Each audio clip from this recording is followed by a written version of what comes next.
Hi friends, welcome to my channel. இன்றைக்கி நம்ம சேனலில் என்ன பார்க்க போகிறோன்னா பஞ்சகவ்ய விளக்கு வந்து எப்படி செய்கிறதுன்னு தான் ஃப்ரெண்ட்ஸ் பார்க்க போகிறோம். வாங்க, அதுக்கு தேவையான பொருள் என்னென்னு பார்த்துடலாம். மாட்டுச்சாணம், பசும்பால், நெய், தயிர், கோமியம், இந்த 5 வச்சு தான் ஃப்ரெண்ட்ஸ் பஞ்சகவ்யம் வந்து விளக்கு வந்து செய்ய போகிறாங்க. பஞ்சகவ்யம் என்னாலே இந்த 5 பொருளை வச்சு செய்கிறதான்ட்டு சொல்கிறாங்க. வாங்க எப்படி செஞ்சுன்ட்டு வீடியோக்குள்ளே போய் பார்க்கலாம். ஃபஸ்ட்டு வந்து நான் மாட்டு சாணத்தை எடுத்து 2 நாள் வந்து நல்லா வந்து காய வச்சு எடுத்துக்கிட்டேன். அடுத்து காய வச்சு எடுத்துட்டு அப்புறம் நல்லா வந்து பிசைஞ்சு விட்டுக்கணும். அடுத்து பார்த்திங்கன்னா ஒவ்வொன்றா சேர்த்து வந்து நல்லா வந்து பிசைஞ்சுக்கணும். ஃபஸ்ட்டு வந்து நான் தயிர் ஊற்றி நல்லா வந்து பிசைஞ்சிட்டேங்க. நான் கொஞ்சோண்டு குவான்டிட்டி எடுத்ததுனால கொஞ்சம் கொஞ்சம் தான் சேர்த்துருக்கேன். நிறைய எடுத்தால் வந்து நிறைய பொருள் வந்து நம்ம சேர்த்துக்கலாம்.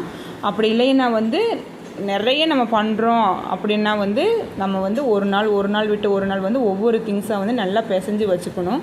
நான் கொஞ்சம் குவான்டிட்டிங்கிறதுனால தான் ஃபஸ்ட்டு வந்து தயிரை ஊற்றி நல்லா பிசைஞ்சிட்டு அடுத்து பார்த்திங்கன்னா நெய்யை ஊற்றி பிசைஞ்சு எடுத்துக்கிட்டேன்.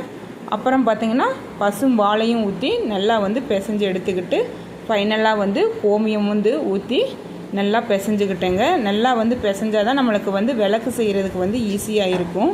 நீங்கள் வந்து விளக்கு செய்கிற பதத்துக்கு இப்போ பாருங்கள், நான் பிசைஞ்சிட்டேன்.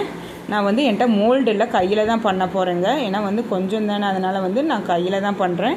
இந்த மாதிரி பண்ணி வெயிலில் காய வச்சு எடுத்துட்டோன்னா நம்மளுக்கு வந்து பஞ்சகவ்யம் விளக்கு வந்து ரெடி ஆயிரும் ஃப்ரெண்ட்ஸ். அவ்வளோதான் ஃப்ரெண்ட்ஸ் இந்த வீடியோ பிடிச்சிருந்துச்சுன்னா லைக் பண்ணுங்கள், ஷேர் பண்ணுங்கள், கமெண்ட் பண்ணுங்கள். மறக்காமல் சப்ஸ்கிரைப் பண்ணிக்கோங்க ஃப்ரெண்ட்ஸ். பாய், தேங்க்ஸ்.